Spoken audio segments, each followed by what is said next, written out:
한 주간 잘 지내셨습니까? 우리 옆에 분들이랑 인사하십시다. 잘 지내셨어요? 그래요. 어떻게 잘 지내셨는지 모르겠습니다.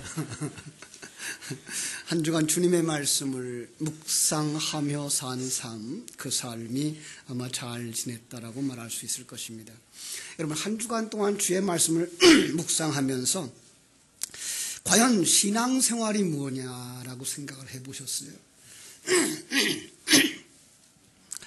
신앙생활이 무엇일까? 내가 예수를 믿는다고 하는 게 무엇일까? 이렇게 신앙생활하면 과연 내가 하나님 나라에 갈 수 있을까? 정말 이렇게 신앙생활을 하는 게 하나님의 아들로 완성되어져 가는 걸까? 하나님의 성전으로 완성되어져 가는 것일까? 예. 하나님이 지금 나를 만들어가고 계신 건가? 여러분 믿습니까? 어떻게 대답이 나왔습니까? 한번 물어보십시다. 정말 여러분은 하나님의 그 전능하심과 그 하나님이 여러분을 사랑하고 계시다는 사실과 그 하나님이 여러분 안에 함께 계셔서 여러분을 만들어가고 계시다는 사실을 믿습니까? 이런 일 저런 일, 이런 환경 저런 환경, 이 순간 저 순간이 하나님이 나를 만드는 손길이라고 느껴지십니까? 대답이 없어요 지금. 그렇습니다. 우리는 가끔 그걸 잊어버리고 살아갑니다. 그런데 성경 구절을 가지고 물어보면 대답을 잘해요. 모든 것을 합력하여 선을 이룰 수 있는 하나님을 믿습니까? 그거 봐요. 금방 대답이 나오잖아요. 여러분, 그 모든 것을 합력하여 선을 이룬다는 그 사실 자체가 내가 지금 만나고 있는 모든 사건이 내 주변의 사람들을 통해서 일어나고 있는 그 사건들을 통해서 내가 만들어져 가고 있다는 사실의 고백이어야 하는 것입니다. 그런 사람만 이런 찬송을 할 수 있습니다. 이 풍랑이년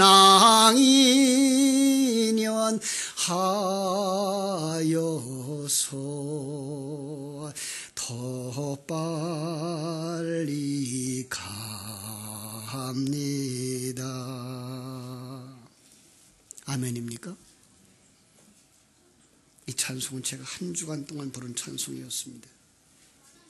요즘 하나님의 사랑, 하나님의 손길을 느끼면서 매일 이 찬송을 부렸습니다. 그리고 들려주시는 하나님의 음성을 들었습니다. 지난주일 절기를 통하여 말씀하시는 하나님을 매일 묵상했습니다. 유월절, 맥추절, 수장절, 그리고 6월절에 연결되어져 있는 무교절, 초실절, 이런 절기에 담아주신 하나님의 사랑, 바로 어린 양 되신 예수 그리스도의 죽으심, 그것을 제물로 삼고 예수님이 또 대제사장이 되어서 하나님께 제물을 드릴 때 하나님이 기뻐 받으신다는 표현으로 예수 그리스도가 부활하셔서 첫 열매로 하늘나라에 들어가심을 보게 하셨고, 예수님이 첫 열매 되심이 그 그림을 펼쳐 보이며 성령으로 잉태되어지고 성령의 기름을 부으시고 광야에서 시험 받으시며 마침내 자기를 부인하고 자기 십자가를 지고 십자가에서 옛사람을 벗어버리는 그 죽음, 그리고 영의 영역으로 들어가시는 그 첫 열매를 보면서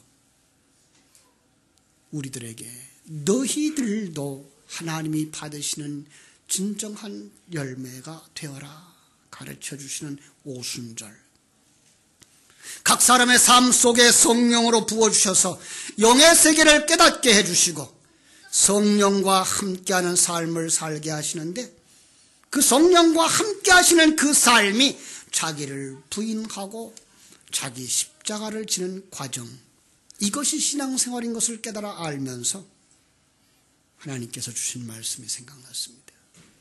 히브리서 12장 8절 징계는 다 받는 것이오늘 너에게 없으면 사생자여 친아들이 아니니라. 그래서 다윗이 압살롬의 반역을 피하여 예루살렘을 떠나 피신해 갈 때에 시므이가 쫓아오며 돌을 던지고 저주합니다. 그때 아비새가 다윗에게 청합니다. 허락하십시오. 내가 가서 저의 머리를 베겠습니다. 그때 다윗이 하는 말, 가만두어라. 그가 저주하는 것은 여호와께서 그에게 다윗을 저주하라 하시미니 네가 어찌 그리하였느냐 할 자가 누구겠느냐. 이것도 하나님이 나를 만드시는 징계요 채찍이라면 내가 감당해야 하지 않겠느냐 하는 것이었습니다. 그렇습니다.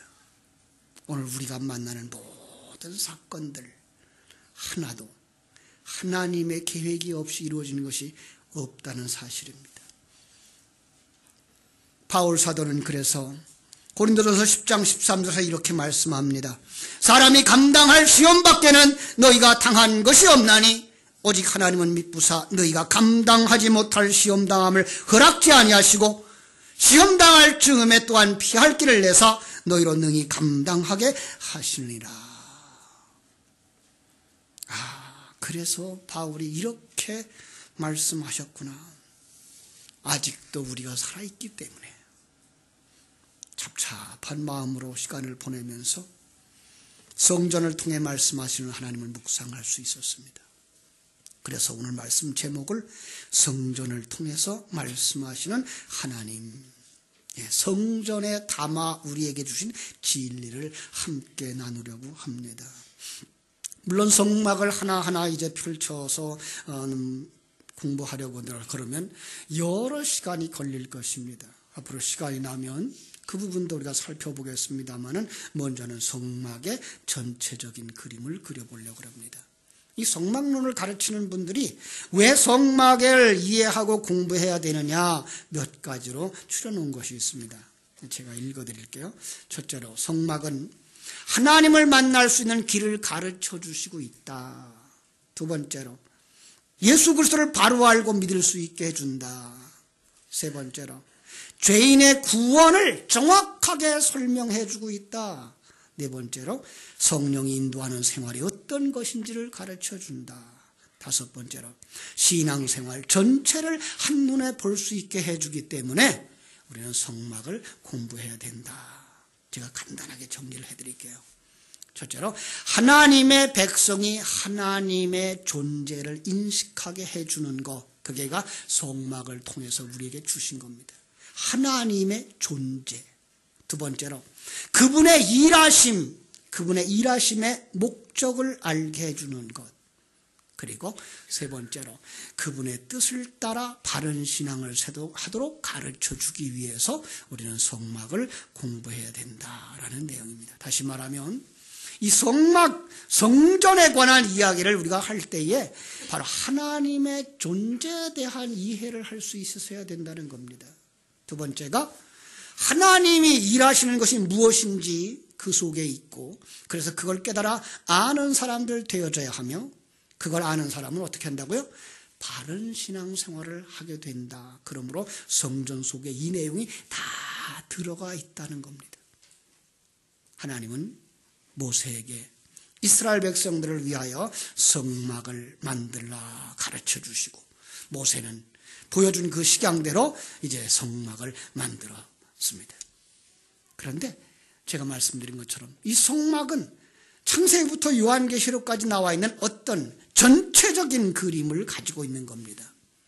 그 성막이라고 하는 그릇 속에는 바로 하나님의 존재, 그리고 하나님의 일하심, 그리고 우리가 하나님의 사람으로 만들어져 가는 내용이 다 들어있는데, 바로 거기에 중요한 내용들이 제단으로 그려져 있고 성막으로 그려져 있고 성전으로 그려져 있더라고 하는 사실입니다.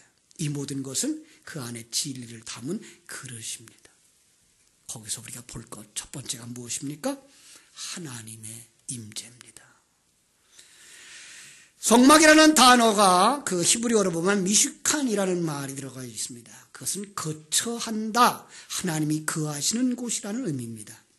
출애굽기 40장 34절 35절에 보면 구름이 회막에 덮이고 여호와의 영광이 성막에 충만하매 모세가 회막에 들어갈 수 없었으니 이는 구름이 회막 위에 덮이고 여호와의 영광이 성막에 충만함이었더라. 여기 구름이라고 하는 것도 상징이죠. 예, 그 당시에는 분명 그렇게 했을 거예요. 그러나 그걸 통해서 우리에게 가르쳐주는 건 그 성막 안에, 성전 안에 무엇이 있더라? 하나님의 임재가 충만하더라. 여러분, 이 시대의 성막은 어디에 있습니까? 바로 예배당입니다. 예, 그럼 예배당 안에 하나님의 영광이 충만한 것을 여러분은 보이십니까? 안 보입니다. 예, 이게가 우리를 어렵게 하는 것들입니다. 그렇습니다. 열왕기상 8장에 보면 솔로몬이 성전을 완공하고 제사장의 그 언약궤를 지성소에 놓고 나올 때 이렇게 묘사되어져 있습니다. 열왕기상 8장 10절로 11절. 제사장이 성소에서 나올 때에 구름이 여호와의 성전에 가득하매 제사장이 그 구름으로 말미암아 능히 서서 섬기지 못하였으니 이는 여호와의 영광이 여호와의 성전에 가득함이었더라. 여러분, 그 당시에는 보였습니다. 그러나 그것은 점점 보이지 아니하고 그 속에 진리로 담아준 것만 남게 되어져 있는데, 이 보이는 것들을 계속 추구하면 이것이 바로 우상숭배로 가는 것입니다. 바로 이스라엘 백성들이 그 절기를 지키면서 요한복음 7장 8장 나올 때에 수장절에 어떤 일을 행한다고요? 그 물을 길어다가 붓고 등불을 세우고 하는 것들입니다. 아니에요. 그렇게 하면 그건 우상숭배가 되는 것입니다. 바로 거기에 하나님의 임재를 느끼고, 그 빛이 빛나고 있음을 볼 수 있어야 되는데 그게 보이지 않으니까 형상으로 만들어내고 있는 것인데, 오늘 바로 그렇습니다. 우리는 이 세상에 보이는 것에 연연하여 하지 않습니다. 왜냐하면 하나님은 영이시기 때문에 그렇습니다. 여러분, 영이 보이십니까? 안 보입니다. 안 계신 곳 없이 편재하신 분입니다. 그래서 사람들이 느끼지 못합니다. 그래서 그걸 어떤 그릇에 담아 보여주면서 내가 너희와 함께하고 있다 가르쳐준 그 그릇이 바로 성막이었던 것입니다. 오늘날 성전, 교회에도 바로 우리 하나님이 충만히 임재하신 줄로 믿습니다. 이거를 깨달아 알도록 오늘도 성전을 우리에게 허락하셨습니다. 어떤 사람들은 오늘날 이 시대의 교회는 성전과 개념이 다르다 그러는데, 아니요, 그건 그릇만 봐서 그렇습니다. 의미를 몰라서 그렇습니다. 그 당시의 성막이나 솔로몬이 지었던 성전이나 오늘 우리 예배당이 똑같은 형상을 갖추고 있는, 진리를 담고 있는 하나님의 그릇이라고 하는 사실을 볼 때에 같은 것입니다. 그 속에 하나님의 임재가 있는 것이고, 두 번째로 하나님과의 만남이 있는 것입니다. 성막의 기능, 성전의 기능은 바로 하나님과 하나님의 백성의 만남입니다. 그렇습니다. 성막은 거룩하신 하나님과 피조물인 인간이 만나는 장소입니다. 성전을 건축한 솔로몬의 기도가 담고 있는 내용 속에서 이런 말이 있습니다. 성전에서 성전을 향하여 간구하는 기도를 들어주옵소서. 잘 보세요. 하나님이 왜 성전에 내려오시고 거기 거하십니까? 자기 백성들을 구원하시려고, 자기 백성들과 만나서 자기 백성들과 연합되어져 하나 되시려고,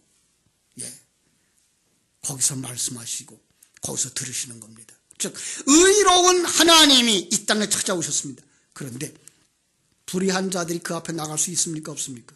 없습니다. 그래서 그 속에 필요한 것이 중보자입니다.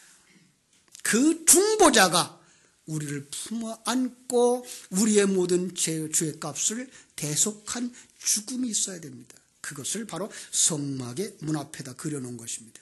여러분, 성소에 들어가면, 성막에 들어가면 첫 번째로 문을 열고 들어가면 딱 버티고 있는 게 뭐라고요? 번제단입니다. 그렇습니다. 내가 죽지 않으면 못 들어간다는 것입니다. 그런데 내가 죽으면 하나님이 나를 구원하러 오셨는데 내가 죽으면 무슨 소용이 있습니까? 그래서 하나님이 우리를 구원하시려고 중보자를 보내셨습니다. 하나님이시면서 사람인 중보자 예수 그리스도가 이 땅에 와서 죄인된 우리와 연합되어져서 우리를 품에 안으시고 그리고 자신이 우리의 제물이 되어서 하나님 앞에 제물이 되어져서 자기를 십자가에 못 박아 죽은 것입니다. 그것이 바로 번제단의 의미이고 그것이 바로 유월절 어린 양의 상징이기도 한 것입니다. 번제단에서 어린 양이 죽습니다. 유월절 어린 양이 죽으면 출애굽한 이스라엘 백성들은 그 다음 단계 어디로 갑니까?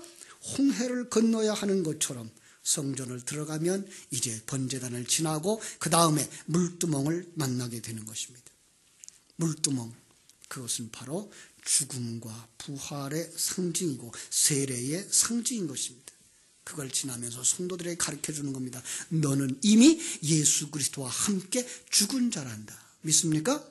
여러분은 이미 예수 그리스도와 함께 죽었다라고 고백하는 자들입니다. 이제 여러분 안에 사는 것은 그리스도라고 하는 사실을 여기서 인식시켜주는 것입니다. 그리고 성소로 들어갑니다. 성소에 들어가면 앞부분은 성소, 뒷부분은 지성소. 그 성소와 지성소는 아주 두꺼운 휘장으로 막혀져 있습니다. 그런데 성소 안에 무엇이 있었는지 생각나십니까? 진설병을 이렇게 진설해 놓는 떡상이 있었습니다. 이스라엘 백성들이 광야길을 상징하고 있는 것이 성소인데 광야길 가는 동안 그들은 뭘 먹어야 된다고요? 하나님이 주시는 떡을 먹어야 되는 것입니다. 그리고 그들을 인도했던 불기둥이 거기에 있습니다. 그것이 바로 등대에 켜놓은 불입니다. 그리고 그들은 이걸 주야로 묵상하면서 하나님 앞에 드리는 기도, 그의 기도에 향단이 있어서 거기에 향불을 피우고 있었던 것입니다. 그 과정이 신앙생활의 과정이고 이스라엘 백성들이 광야를 거치는 과정입니다. 그들은 광야 생활토록, 성도들은 신앙생활토록 뭐 해야 된다고요? 성령의 인도하심과 가르침을 받으면서 하나님 주신 생명의 양식을 먹고 그걸 주야로 소화하면서 나아갈 때에 이 광야를 거쳐 완성되어져 가는 줄로 믿습니다.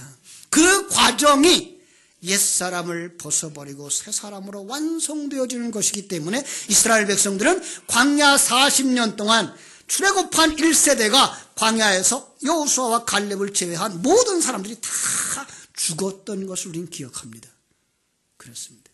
그것이 바로 우리의 모습 속에 옛사람들은 벗어버려야 된다고 하는 사실입니다. 그리고 나서 지성소에 들어갑니다. 여러분, 지성소 안에 무엇이 있었는지 기억하십니까? 거기에는 언약궤가 있었습니다. 자, 언약궤 안에는 뭐가 있었죠? 십계명 돌비가 있었고 만나 항아리가 있었고 아론의 쌍난 지팡이가 있었습니다. 이건 뭘 상징할까요? 이것들을 볼 때에 너희들을 보라는 것입니다.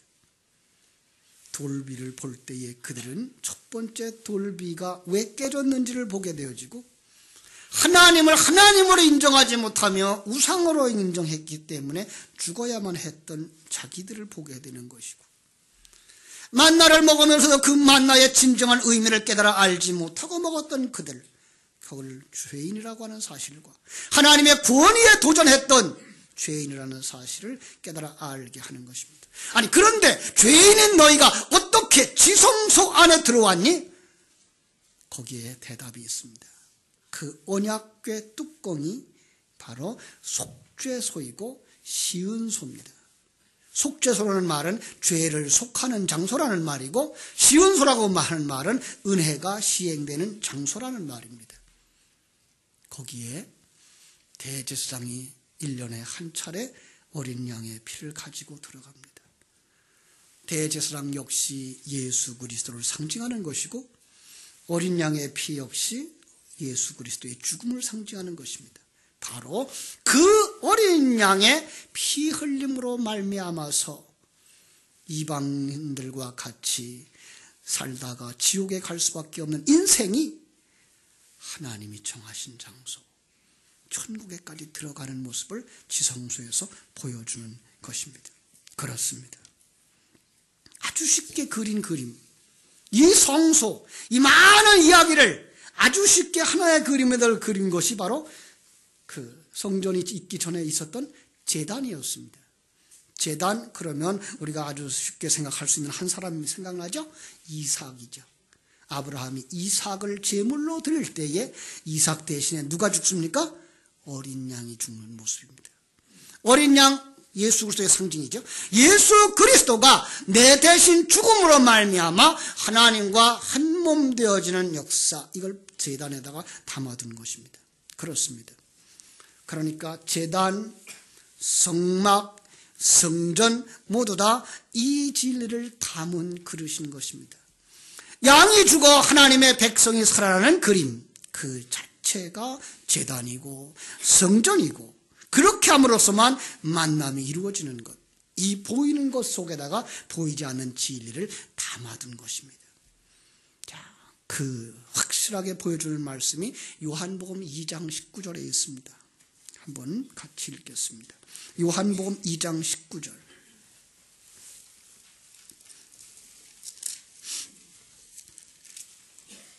찾으셨습니까?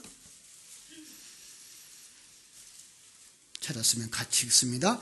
예수께서 대답하여 이르시되 너희가 이 성전을 헐라 내가 사흘 동안에 일으키리라. 예. 이건 지금 그 당시 예수님 앞에 펼쳐진 그 헤롯의 성전을 의미하고 있는 것만은 아닙니다. 하나님은 이 보이는 성전들을 다 아울러서 말씀하고 있는 것입니다. 시간과 공간 세계 속에서 진리를 담아서 우리에게 보여줬던 어떤 종교적 형태들, 이걸 성전이라고 말하고 그걸 헐어버리라고 말씀하는 것입니다. 그래야 내가 사흘 동안에 성전을 세우리라고 말씀합니다. 사람들은 성전의 의미를 오해하고 있었습니다. 아니, 시간과 공간 속에 있는 사람들은 오해할 수밖에 없습니다. 왜냐하면 그들은 보이는 것만 보고 듣는 것만 듣기 때문에 그렇습니다. 그래서 하나님은 그 진리를 담은 그릇을 성전, 성막이라는 말로 하고, 고린도전서 3장 16절에서는 아주 중요한 말씀을 하십니다. 너희가 하나님의 성전인 것과 하나님의 성령이 너희 안에 거하시는 것을 알지 못하느냐? 여러분, 이 많은 성전들, 성막들의 모습들은 뭘 상징하고 있었던 거라고요? 여러분 속이 성전이라고 하는 것. 바로 여러분과 내가 하나님의 성전이라고 하는 것입니다. 그렇다면 이제는 여러분과 내 안에서 하나님의 임재가 누려져야 되고 하나님과의 만남이 이루어져야 되고 그 속에서 십자가가 이루어져야 되는 것입니다. 그런데 이게 보이지 않습니다. 왜냐하면 신령한 눈이 열리지 않아서 그렇습니다. 신령한 눈이 열리지 않으면 내가 하나님의 성전으로 완성되어져 가고 있다는 사실을 잃어버리고, 하나님이 나와 함께 하시려고 내 안에 들어왔다고 하는 사실이나, 죄인된 나를 구원하시려고 지금 내 안에서 제사장으로 제물로 나와 함께 나를 품고 십자가에서 죽어가고 계신 성자 하나님의 사역을 깨닫지 못하는 것입니다. 이게 깨달아지지 못하면 예수님의 죽음은 2000년 전에 예수의 죽음으로 끝나는 것입니다. 예수님이 내 안에서 내 옛사람과 하나 되어져서 십자가에서 죽으시고 계시다는 사실, 그것을 우리가 모른다면 안타까운 것입니다. 그런데 사람들이 그걸 보지 못합니다. 오해하고 있기 때문에 그렇습니다. 보이는 것이 전부라고 생각하고 있기 때문에 그렇습니다. 마태복음 21장 12절로 13절 제가 읽어드립니다. 예수께서 성전에 들어가사 성전 안에서 매매하는 모든 사람들을 내쫓으시며 돈 바꾸는 사람들의 상과 비둘기 파는 사람들의 의자를 둘러엎으시고 그들에게 이르시되 기록된 바 내 집은 기도하는 집이라 일컬음을 받으리라 하였거늘 너희는 강도의 소굴을 만드는도다. 지난해 종려주일의 설교 말씀의 본문입니다. 종려주일은 어떤 주일이라고요? 예수님이 예루살렘으로 입성하는데, 그 예루살렘의 입성이 곧 누구 안으로 입성? 내 안으로의 입성이라고 말씀을 했습니다. 자, 이제 예수님이 내 안에 들어와 보니까 내 안의 모습이 어떻더라고요? 바로 그 모습이 지금 여기에 있는 겁니다. 비둘기 파는 사람들, 돈 바꾸는 사람들, 강도의 소굴이 되어져 있는 것입니다. 종교적 타락상을 여실히 보여주고 있는 장사꾼들로 가득 차 있는 것입니다. 오해하지 마세요. 장사하는 사람들을 폄훼하는 것 아닙니다. 모든 사람들이 하나님을 자기의 이익을 챙기는 도구로 사용하고 있다는 말을 이렇게 바꿔 말하고 있는 것입니다. 극단적으로 보면 계시록 18장 11절로 13절 거기에 보니까 그들이 장사하는데 그들의 상품이 뭔가 하면 금, 은, 보석, 진주, 세마포, 자주옥감, 비단, 붉은 옷, 향나무, 각종 상아그릇, 갑진나무, 구리, 철, 대리석으로 만든 각종 그릇, 계피, 향료, 향유, 유향, 포도주, 감람류, 밀가루, 소, 양, 말, 마지막엔 사람의 영혼도 있었습니다. 그들이 생각하는 것이 무엇이었을까요? 이 땅에서 남보다 화려하게 자기를 치장하는 것들, 자기의 배를 불리게 하는 것들, 그것을 위하여 자기 영혼까지 팔아먹는 이들, 이게 옛사람이라는 겁니다. 이게 여러분과 내 옛사람이라는 겁니다. 누가 생각나죠? 야곱의 앞에서 팥죽 한 그릇에 장자권을 팔아먹은 에서, 하늘나라를 유업으로 받을 그 장자권을 팥죽 한 그릇에 팔아먹는 에서 참으로 어리석은 것입니다. 그 팥죽 한 그릇, 이건 일반적인 은총 속에서 하나님이 각자의 그릇만큼 각자의 은사와 능력만큼 다 주셨는데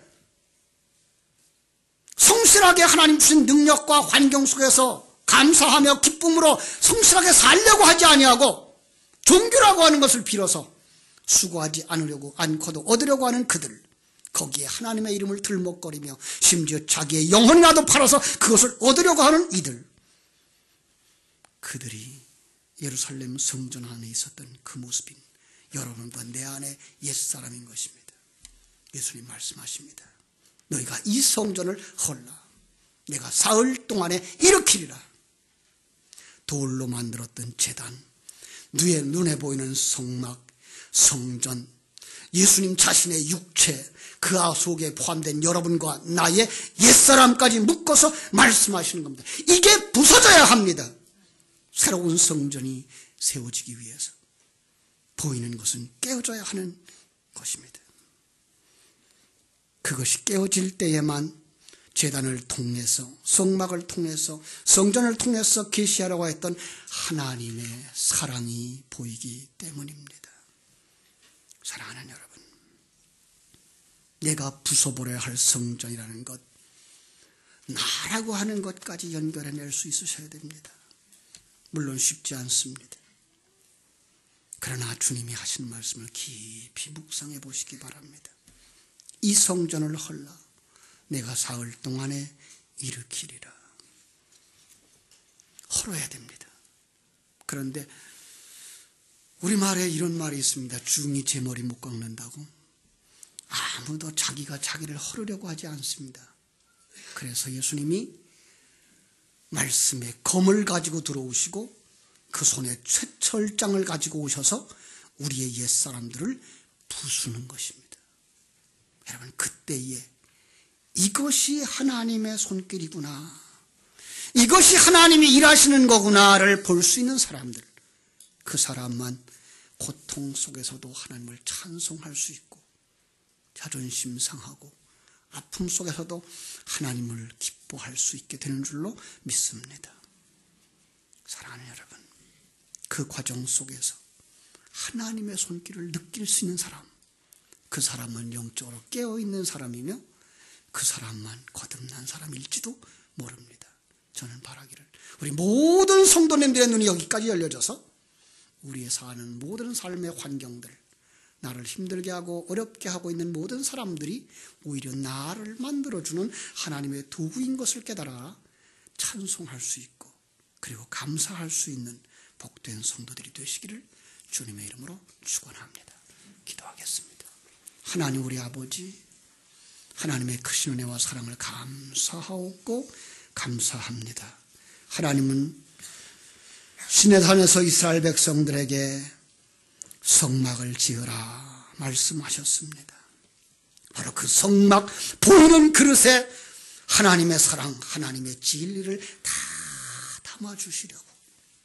그러나 어리석은 인간들은 그 하나님이 지시한 것을 지켜 성막을 건축하고 성전을 건축하는 과정 속에 깊이 빠져서 하나님이 담아주신 진리를 잃어버리고 형식만 갖추고 말았습니다. 아버지, 오늘 우리가 그렇게 살고 있지는 않습니까? 그래서 우리는 종교적 형태만 즐거워하며 이것이 신앙생활이야 라고 여기며 살아가지는 않습니까? 진정한 신앙, 하나님이 내 안에, 그리고 하나님이 나를 만들어가고 계신 그 목적을 향하여, 목표를 향하여 나아가고 있으며 하나님이 이런저런 일들과 사건들을 통해서 나를 만들고 계시다는 사실 앞에 찬송할 수 있는 사람들, 그리고 기뻐할 수 있는 사람들이 다 되게 하여 주시옵소서. 예수님의 이름으로 기도하옵나이다. 아멘.